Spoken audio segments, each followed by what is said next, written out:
Hi, good people. This is Deborah. I hope you're having a beautiful day or a beautiful night. Let me read the disclaimer. All the information provided on this channel is for educational purposes only, and this channel does not promote or encourage misuse of the information.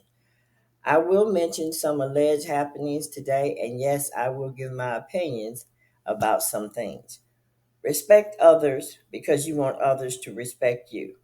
We have different journeys. For instance, I went down a place you may never go, and you may disagree, and that's okay. My thoughts matter, and so do yours. I will use words not intending to offend people, but to describe my point of view and how I see things. Take what resonates with you, and what does not resonate with you, put it on the shelf or throw it away. Now, this particular video is about taking an oath.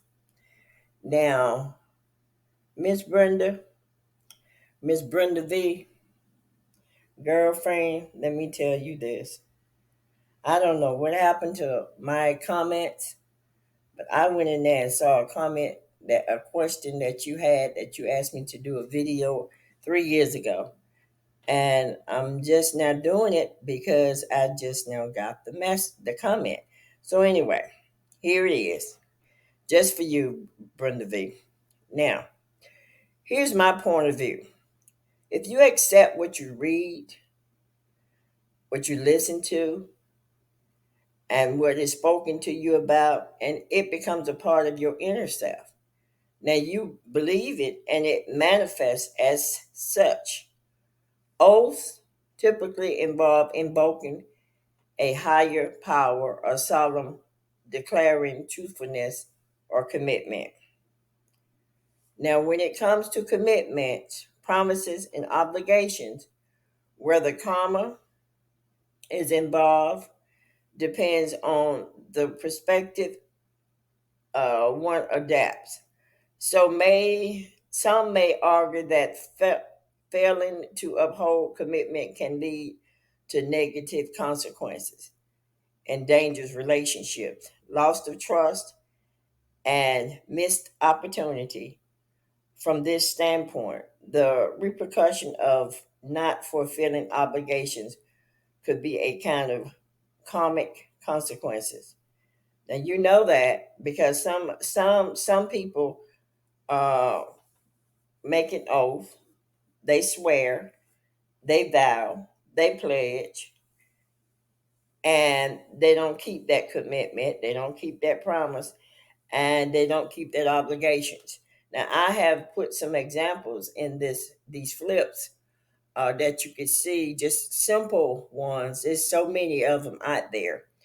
Uh, I'm not just going to give you little tidbits of what I have put in the flip charts, but not much. You can read, and you'll be fine. Uh, Now, the I have given you also Bible concordance numbers. I've also given you scriptures, some scriptures. There's many of them. Uh, some people, when you mention the word oath, they like to think in terms of secret society. Taking an oath is a whole lot more than what you think. I'm going to give you a simple one that we took when we were children. It's called Pledge Allegiance to the Flag. When you took, we had to take, they say it's voluntary now, but when we were in school, elementary school, it wasn't voluntary. We had to take that oath. They made us take that oath. If we didn't want to stand up and put our right hand up against our chest and speak those words, we were going to be paddled. Yes, sir. Yes, ma'am. They had paddles for us back in my elementary school. But anyway, so the first oath that you take is in school, in elementary school. Now, oath is the same as swearing, the same as vowing, same as pledging, and same as making a commitment and a promise and an obligation. I give you a simple one. God, if you could just give me some money, give my make my check increase. I promise you, God, I'm gonna go to church every Sunday. Now you know good and well you ain't gonna keep that promise. See, when you make a promise, you're better off making a promise to a human being than to make a promise to the Most High. Because when you make a promise to the Most High, that's real. When you make a promise to people, that's real too. Because if you make promises to people that you like, or maybe y'all get along or whatever, and you don't keep a good example. I know a few people, they don't come on time. You have to uh sometimes I remember this one person, she told me she was coming at 10, she didn't come till 3 o'clock. And I was sitting up there waiting because I told her I don't like to sit up with clothes on because I've gained weight and it's uncomfortable. I like to put my clothes on when I know that you're coming to pick me up because I don't want to be sitting in the house with all them clothes on. But anyway, she had me waiting for 3 hours. And when I saw that this is how she lives her life, and she doesn't realize also, when you tell somebody you're going to do something and you don't do it, you're actually telling a lie. You're creating what you're doing, you're creating negative karma for yourself, honestly. And I'm gonna tell you, I'm gonna get to that point. Um, but she kept on not coming on time. I just stopped dealing with her because I'm a person. I don't like to make people wait. I don't like to tell people stuff I'm not gonna do. That's just who I am. And I tried to be around people that are like-minded. I don't like to be around people that lie. I don't like to be around people that carry a story and said Bessie Sue James said it. I don't want to be around those kind of people because that's hearsay. And I'm definitely a stickler for the courtroom environment because I used to hang out in there when I was a teenager. If you wasn't there and somebody told you about it, that's hearsay. So really, you could be carrying a lie, and people have a big thing of repeating what they hear. When people hear things, they repeat it. But what happens when you do a person like that, they lose trust in you, and you damage the reputation between you and that person. You damage your reputation because that person ain't gonna believe nothing you say. And now the relationship is stained. So if you and that person continue seeing one another, that person is not going to trust you, and they are not going to believe anything that you say because now you've been categorized as a liar because you never came on time, and whatever comes out your mouth you say you're going to do, you don't do it. So you're a liar and you're not to be trusted. Um, Now, how could that be common for me? I'm just saying.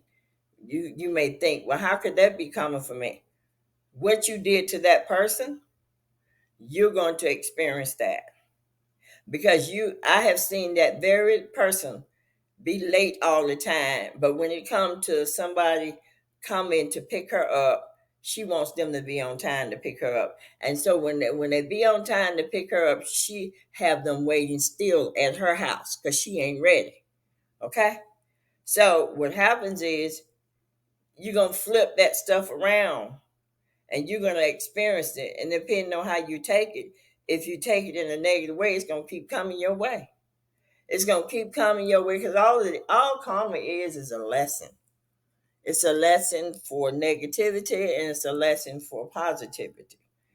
Um, the other thing that happens when I know with me when that person was not coming on time, had me waiting, it used to stress me out. Because I had told her, like, you don't listen to me. I listen to everything you tell me, but you don't listen to me. I told you I don't like to put clothes on waiting on nobody because I've gained weight and my clothes are not loose like they should be. And And when we gain weight, we don't go out and buy new stuff. Not at all.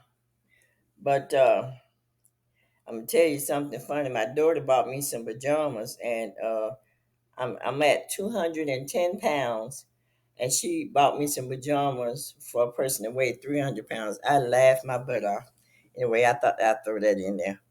But yeah, and then think about it. When you have to go in the workforce, or when you have to go to deal with some legal thing, and you're late, there are consequences.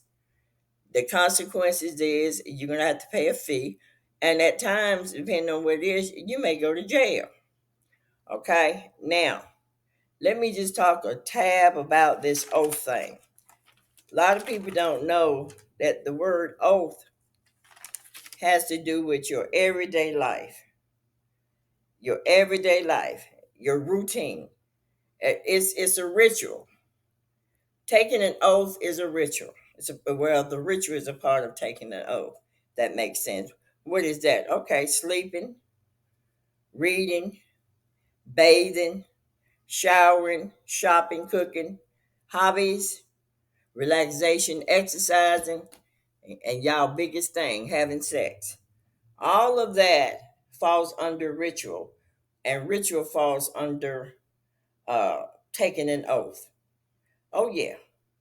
Now, I'm not going to get too much into this video. I'm going to let you guys look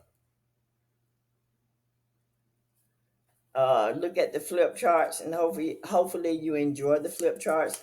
And I want to say this, because some people like to call you crazy. Some people like to say you this and you that. You know what I tell people today? I say it just like this. Your version of me, you created in your mind, is not my responsibility. And I say something simple. It's all on you, boo. Anyway, until the next time, people, enjoy.